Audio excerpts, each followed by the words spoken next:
হ্যাঁ গো, কি খিচুড়ি রেঁধেছো এগুলো! একদম গোবরের মতো স্বাদ।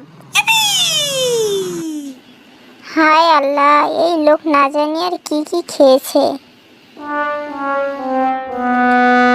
এই শোনো, জলদি ঘরের সব দামি জিনিসপত্র লুকিয়ে ফেলো তো, আমার কিছু বন্ধু বাড়িতে আসছে। কেন, তোমার বন্ধুরা কি সেসব চুরি করবে? না, নিজেদের জিনিস চিনে ফেলবে। আচ্ছা বলো তো, স্বর্গে কি বিয়ে হয় না? না, হয় না। হয় না কেন? স্বর্গে যদি বিয়ে হয় তাহলে সেটা আর স্বর্গ থাকবে না, দুদিনেই নরক হয়ে যাবে। এই, তুমি মেহমানকে খাবার দিলে কিন্তু চামচ দিলে না কেন?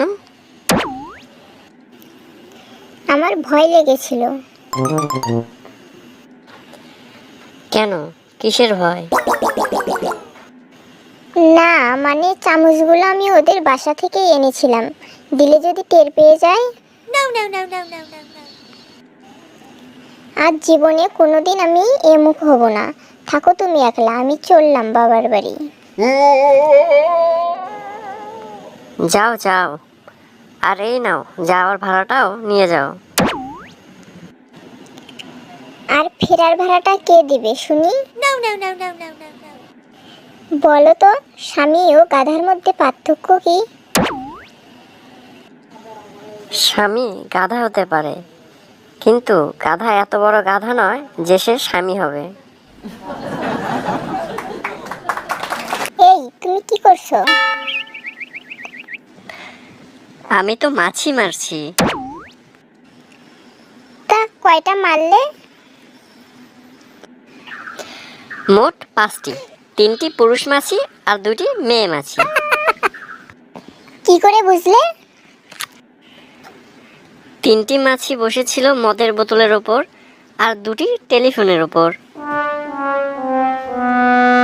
ওগো শুনছো, আমার কিছু জিনিস প্রয়োজন। ছেলে মেয়ে আর আমার জন্য 5 সেট জামা, বিছানার চাদর, কিছু নতুন চেয়ার, একটা ফ্রিজ, একটা এলসিডি টিভি, ছেলের জন্য একটা মোটরসাইকেল, মেয়ের জন্য কিছু গয়না। সেক্ষেত্রে আমারও কিছু জিনিস প্রয়োজন, একটা বন্দুক, একটা মুখোশ আর শহরের একটা ব্যাংকের পুরো নকশা।